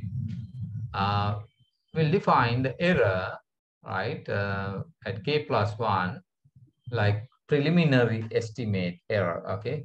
Preliminary estimate, because when you estimate x hat at k plus 1, you do it in 2 steps. One is the priori estimate, and the second one is the posteriori estimate, the corrected one. Predicted one and the corrected one. So this is the predicted state. So if you calculate the error based on the predicted state, your error is also predicted error, okay? Because there are 2 steps, there are 2 estimates, there are 2 errors as well. Eventually we use only one error, there's a corrected error, but to get there, you have to go through the initial or priori error, E bar or E hat, E minus k plus 1, this one, okay? So what we do is we substitute for x hat k plus 1 minus, using this equation. You can see it over here. State transition from previous estimate, right? Just blind prediction, okay, into the future, into the state k plus 1. So that is x hat k plus 1 minus. Minus this one, xk plus 1. So xk plus 1 is the actual state, which is coming from xk through the state transition. And also there is disturbances in the plant. You have to add that also, because otherwise it's not actual. So actual system means the state transition plus the process noise, okay, process disturbance. And here you might have noticed that this negative sign, this also has to be negative, but for noise, random change, it's okay to write it negative or positive, but we usually write positive for noise terms, okay? Doesn't matter what you write it. Even if you write negative, it doesn't make any sense, because it's a random process. So then what you do is you combine these 2 terms together and get state transition out. And then you have xk hat minus xk. What is that? This is the estimated k, the corrected one, the final one, minus xk. This is the posteriori error, the corrected error. Okay? So we call it ek without minus sign. And here it is with minus sign. So this is that equation. Priori error, posteriori error.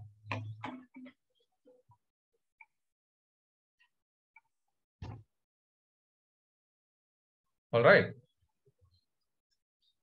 Now, why we do that? Because we want to now bring the error to the error covariance. Error to error covariance, right? So you can see it over here, error to error covariance. Priori, okay, before the correction. So when you do that on the right-hand side also, you have the state transition, and you have to get the the covariance of the error, Ek, that is posteriori corrected error, final estimate error. Now, how do you write it? You write it like this: Ek times Ek transpose. This is a big matrix, diagonal matrix. You saw it earlier. The expected value of that. And then after that, phi transpose K plus 1. So when you want to get an expected value of something like this, this is again in linear algebra, you write it like that. This is the signal part. You get the covariance of that, but in front of that, you need to have phi Ek K plus 1 and also transpose at the end. Okay. So maybe you can write this using a simple matrix and see whether this is right or not as a practice. Practice yourself. And then you have the expected value or mean error of Wk plus 1 this way. Okay, you get the noise and the transpose, multiply them together, get the squares, and get the expected value. Okay. Now, the process noise covariance is given. We generally expect it to be given. It's something known or something we can calculate quite easily. Okay. Now we will work out an example. There you will find how we calculate that. It is given, right? It's known, or we can determine it. So then this is the equation 2 in the Kalman filter, right? If you can pedal back, take a note of that one. Error covariance priori is equal to state transition times error covariance posteriori times state transition transpose plus covariance of the process noise. This is equation number 2 of the filter. So if you go back to filter, this one, equation number 2. All right.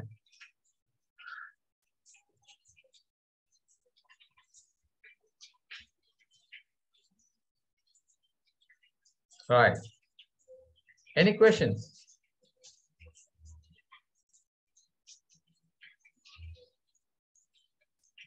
Is everything clear?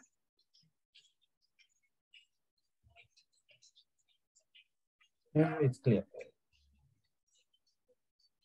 Sorry, I didn't hear. Yes, sir, it's clear, sir.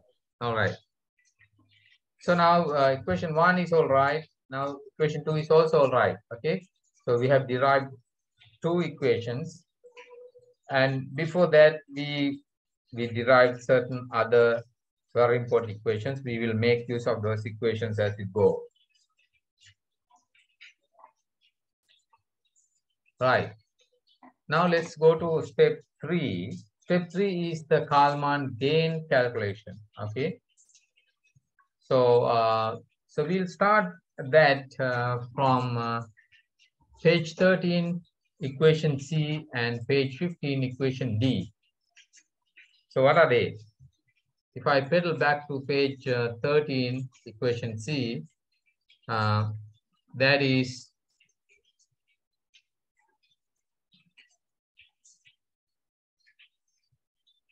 this one.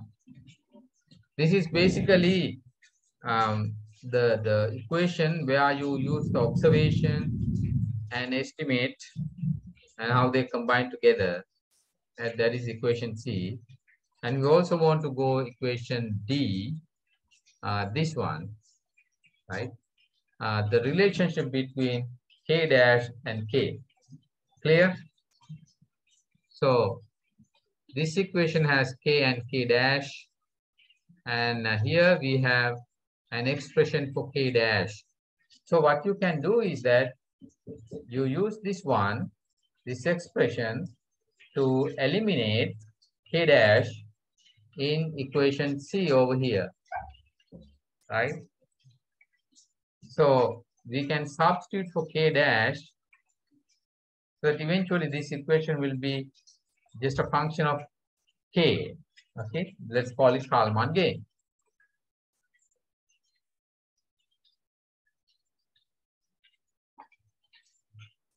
So this is what you get when you do that. So you substitute for k dash from equation D to equation C. This is the equation you use to estimate your state x hat k plus 1. This part is basically the k dash, this is k, x hat k is at k plus 1, right? So when you do that, you will immediately see that these two terms, which is this phi is coming from k dash, combines with the existing x hat here, and you generate this as x hat minus k plus 1. This is the priori estimate, is it? Priori estimate. So when you have x hat k multiplied by the transition matrix, it is x hat minus k plus 1. We have defined that earlier.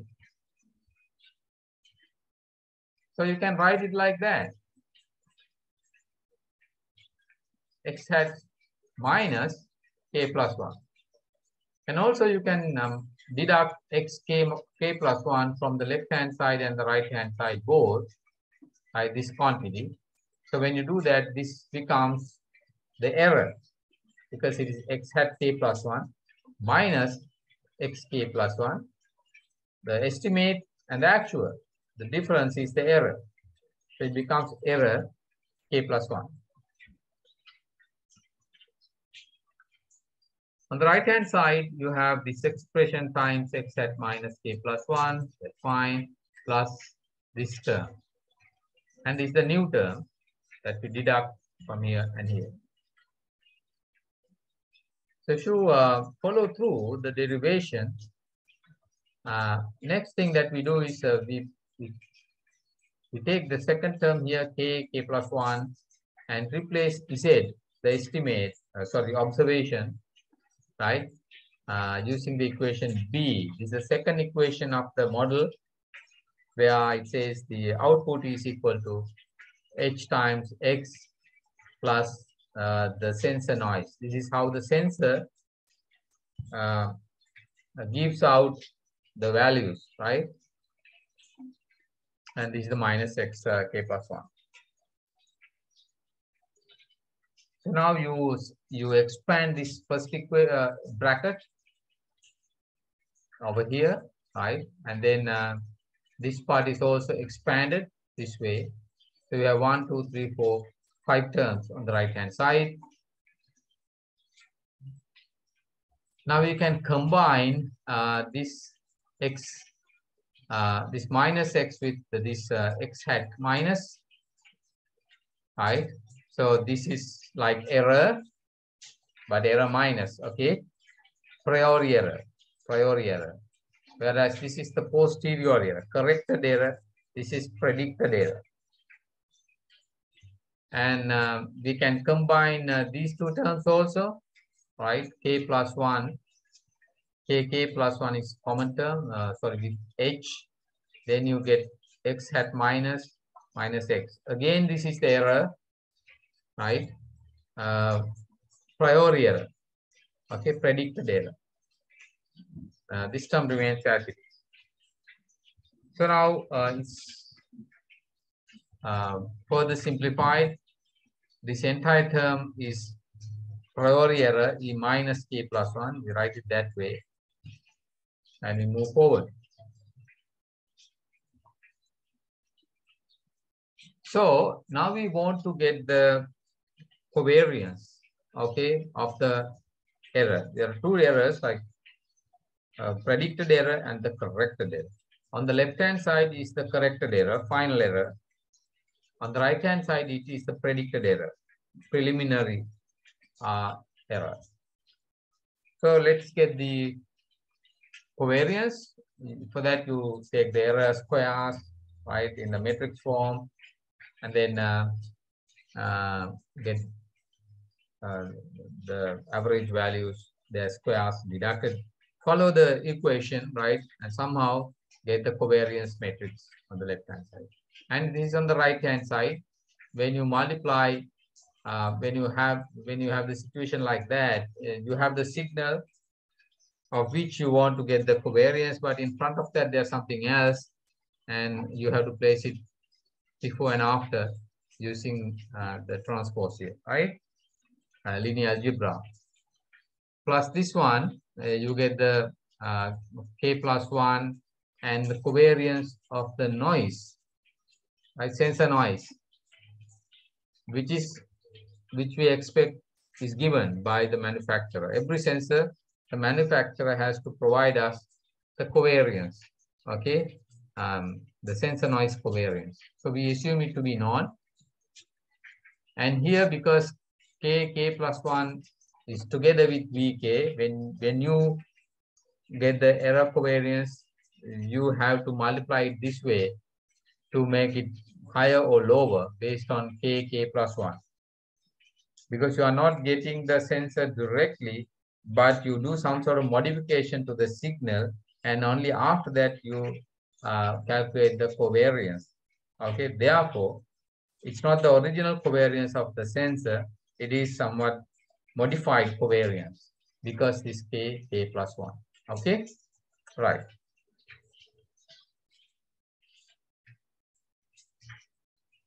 Then we have equation E over here, right?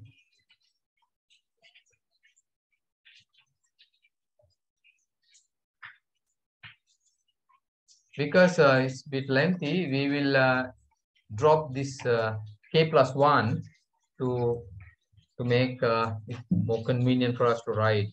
So without k plus 1, I can write it this way.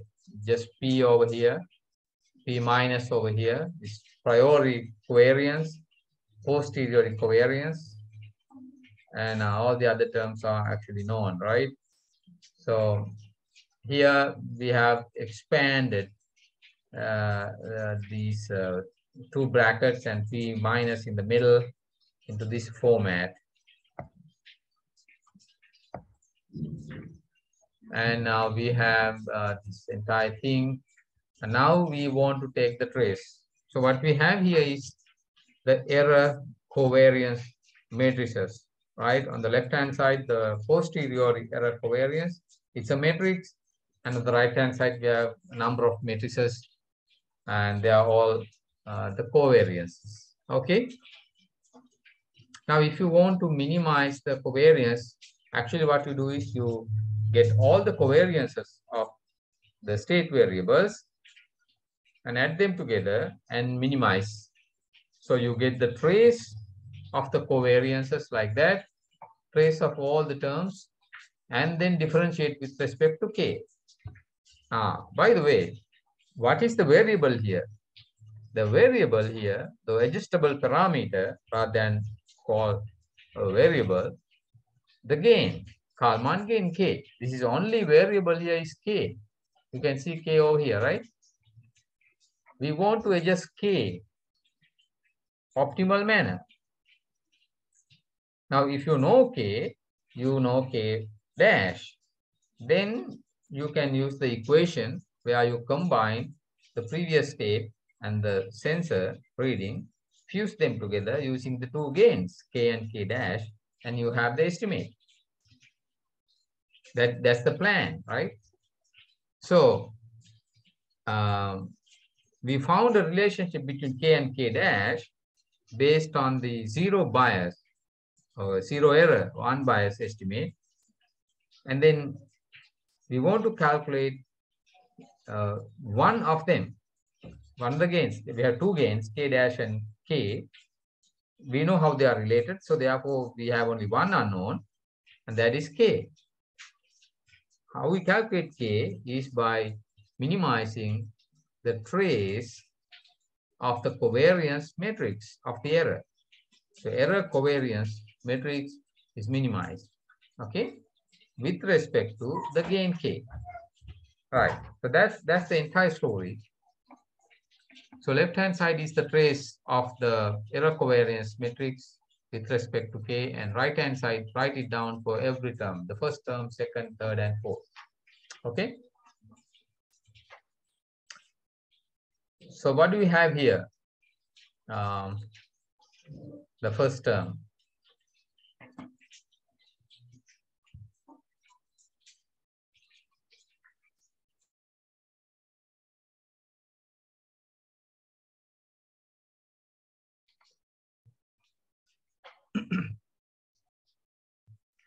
So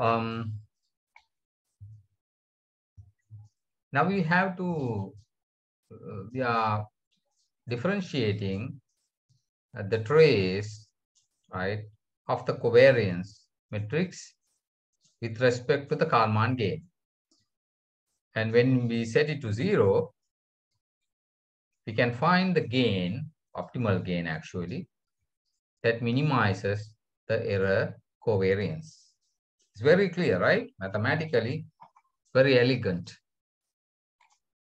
So now we have on the right-hand side, left-hand side, we are going to set it to 0, but what's on the right-hand side? We have the trace of P minus, that is priori covariance with respect to K. Okay, now this is like mathematical induction because you have done it in A-level even, right? In my time, we did it at A-level, mathematical induction. So you assume something is true at K and you prove it is true at K plus 1. And then you confirm that this is true for any K induction. Okay. So the technique is you assume it to be correct or valid or whatever at a certain moment K, and using that you prove it to be true or valid or whatever the next moment of time. And of course, now you can continue this forever, forward and backward. So it's valid for any K. So if trace of P, okay, with respect to K is 0, right? This is to be 0 in the previous state also, right? Priori estimate, right? So therefore, we set this also to be 0, assuming minimum covariance in priori estimate. Okay, we'll assume that. So how can we have a different condition at priori, right? And then expect this to be minimum covariance in the correction process. Now, we assume in both predictor-corrector forms, right? It's minimum, right? Covariance with respect to K. So we assume this to be 0. What else? Now we're going to use some of the matrix identities we discussed in preliminaries, right? Upfront. We had few matrix identities. So one of them is this one. So when you work out the trace of K, H, and P, these are all matrices, right? With respect to another variable to differentiate, right? So when you get the trace, it's addition of all the diagonal elements. It's like a scalar matrix, a scalar value, rather, right? And you differentiate it with respect to K. Okay, so you can write it like take the K out of this one, right? Remaining part is H and P minus, but you put it into the transpose format, HP transpose, right? So apparently you can see it over here, right? When you differentiate this whole thing with respect to K, K goes out, but you are remaining with H and P.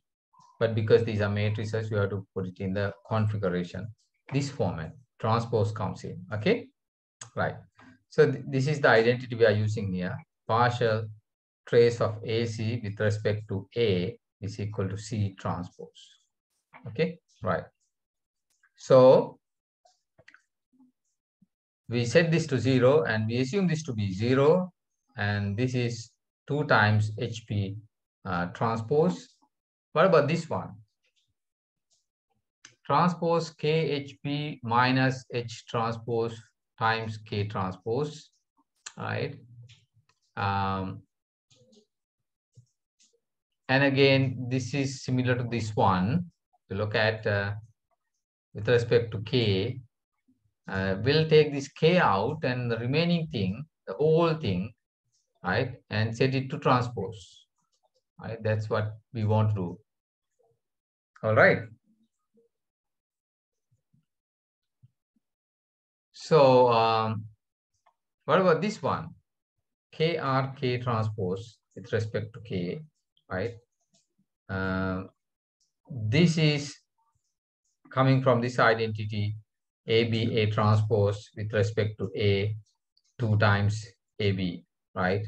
So these are all matrix identities with respect to partial differentiation. You can now rewrite this entire equation with these two terms 0 and combining these three terms. So I think next page we have just that. Okay. This is the expression on the right hand side, and that has to be 0. Okay. If this is to 0, set to 0, the estimate process has minimum covariance. So now it's just a matter of simplifying the right hand side. You have P, H, K, etc. So take these two terms where you have K, right, out of that, and then you have the equation number 3. This is the Kalman gain. P, priori covariance transpose output matrix transpose times this one. Okay, inverse. So this is equation number 3 in the filter. Look at that equation number 3. Where is that? This one, Kalman gain computation. Okay, this is the equation number 3.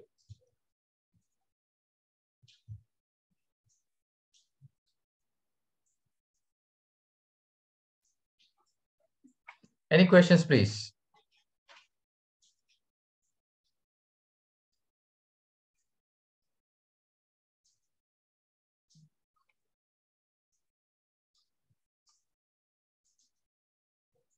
So now it should be clear to you that we use two conditions. One, the estimation process has 0 mean error. Okay, based on that condition, we found the relationship between the two gains, K dash and K. Okay, the weights given to the dead reckoning, a model-based estimate, and the gain given to the sensor feedback. We found the relation between the two gains based on the 0 error, a mean error. Then we use the second condition, minimum covariance in the estimation process. Okay, and with that we found Kalman gain to be like that. So when you use this Kalman gain, right, to fuse the two processes together, the model-based estimate of the state and the sensor reading, your estimate is zero mean or unbiased and minimum covariance. Okay. So then, now we got to use this Kalman gain to actually estimate the state, or we call it correction process. Earlier we predicted, and then we calculate the Kalman gain, and we are trying to predict the state or correct the state. All right. So we already know the equation x hat k plus 1. We referred to it earlier. Now we are going to solve the or implement that equation, right? So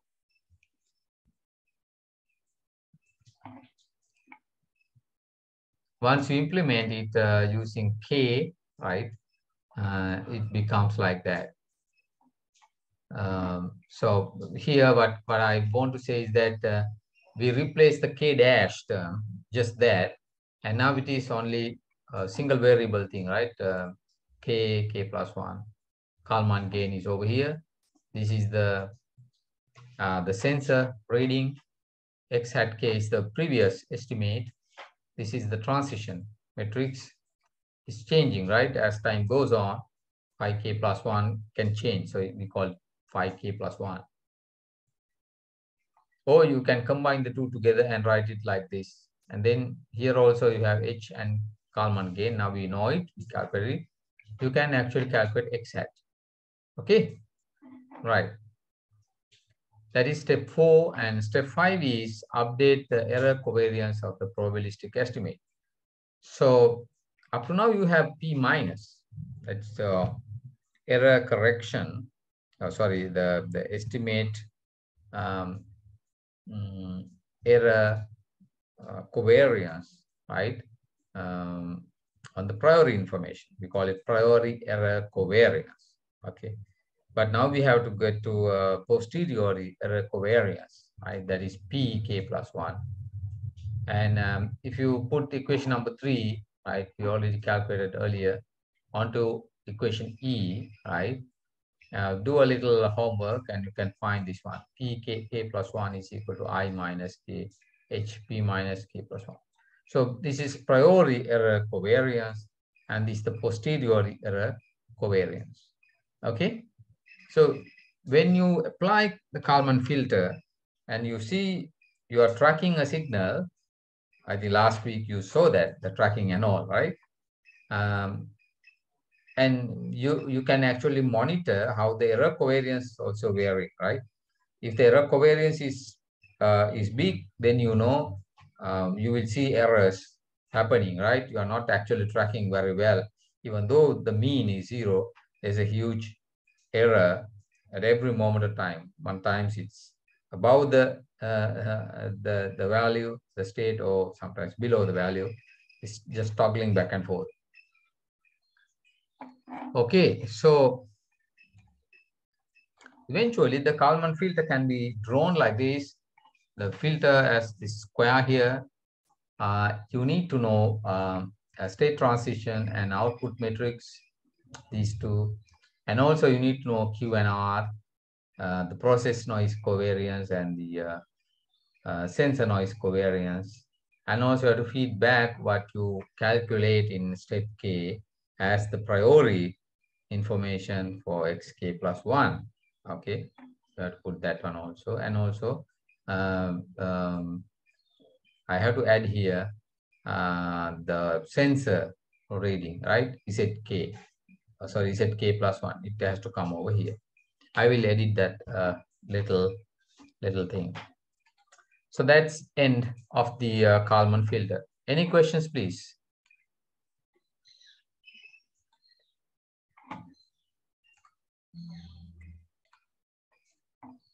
Right, now let's work out an example. So if you go through this example, you will understand everything very, very clearly about the Kalman filter, okay? All right, so this is the example, right? So it's not an assignment, even though it's called assignment.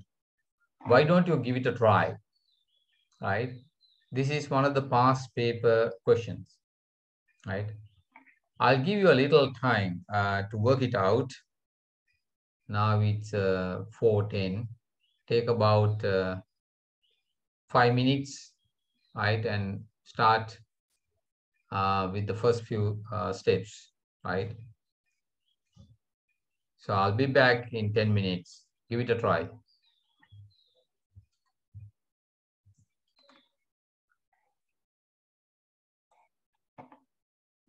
The first part is basically the two properties of the Kalman filter.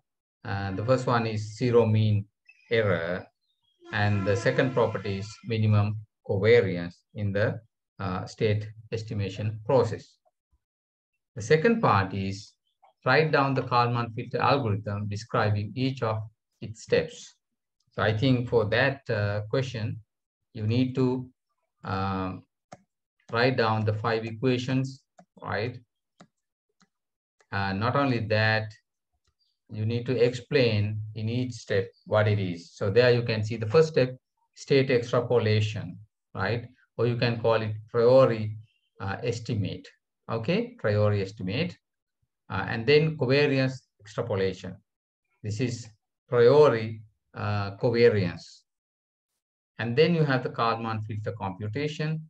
Then you have the state update, right? Or posteriori estimate and the posteriori covariance update.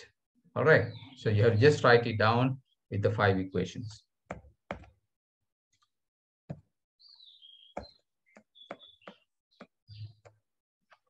Then the third part of the question is, a spacecraft is accelerated by bursts of gas ejected by its reaction control thrusters. Okay, so there's a spacecraft, and there's a thruster, compressed air maybe.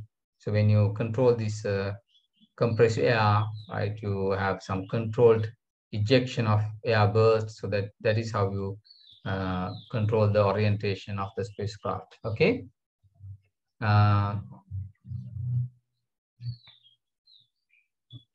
So the position, velocity, and acceleration of the aircraft or spacecraft are denoted by Pk, P dot K, and Ak. Right? P dot is for velocity, A is for acceleration. Okay, right. And it's happening in discrete time, K, K plus 1, and so on. Right. Part 1 here, C1 says write expressions for Pk plus 1 and P dot K plus 1. Right? You are supposed to write equations for the position and the speed, right? And show that the state space model of the aircraft is as follows. The first thing is to derive the state space model of the spacecraft. In fact, this is more accurate to say as the state transition model, right, of the spacecraft, because this is actually going from K to K plus 1, position and velocities. Okay. Right. So after that, there are a lot of other things. Part 2, an anomaly happens, right? So now this is getting more interesting. So there's a certain anomaly in the spacecraft, right? In the reaction control system of the spacecraft, which causes the gas thrusters to eject random bursts of gas. Now this is going out of control, right? Kind of disturbance now. And these gas thrusters, the anomaly is like in zero mean random acceleration. So it gets acceleration this way, that way, right? Randomly, right? And with standard deviation 2 meters per second square. So there's some sort of standard deviation, back and forth, negative, positive, right? But it's zero mean. There's no net acceleration because of these random gas bursts, okay? Show that the process noise or random acceleration covariance matrix of the system is as follows. There you are. This is the random noise in the process because of the gas thrusters, right? It's not just a measurement noise, it is actual motion of the spacecraft. But this has not been part of the original model, okay? So you have to model this now. In addition to the usual navigation controls, now you have these random bursts. Okay, can you figure that out? You have the spacecraft and its feedback control system, which is working perfectly fine. Now, in addition to that, you have another few control, not the control signals, but some sort of random gas bursts, right? And the aircraft is deflected because of that. So you have to consider that as part of the model. This is actually the signal W1 and W2, right? So you have to figure out the covariance matrix, right, of the process noise like this. What else? The position of the aircraft is measured by the position gyro as this one, ZK equals PK plus VK, right? Where VK is the zero mean gyro sensor noise. This is the noise. There you are. Now you have sensor noise also coming in. You have the process noise like that, the process noise covariance. And somewhere down here, we can see the gyro sensor noise with standard deviation of sigma be 1 meter. This is a standard deviation, and the square of the standard deviation is the covariance. Okay. What else? Then it goes on and telling you that before the anomaly happened, the spacecraft was on stable orbit at equilibrium point at k equals 0. And at the first two instance followed by the anomaly, that is k equals 1 and k equals 2, position was measured by the gyro sensor as Z1 0.1 meter and Z2 0.2 meter, right? So these are the measurements after the anomaly, right? Now you are supposed to use a Kalman filter and estimate the position and velocity of the spacecraft at these two instants, right? So you get some estimate and check whether this estimate is better than the measurement, right? Then it says the first two random gas bursts are alpha 0 or A0, 0.15 meters per second square, and A1 minus 0.8 meters per second square. So it's given. The two random gas bursts are given, right? And tabulate, yeah. So you just want to figure that out.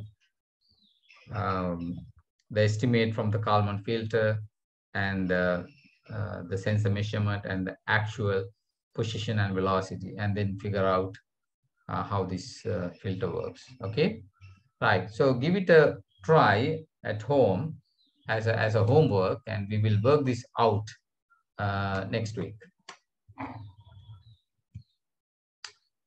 Right. Any other questions, please? Is the question clear? Because I'm going to upload this today, but you better. Thank you, sir. Thank you.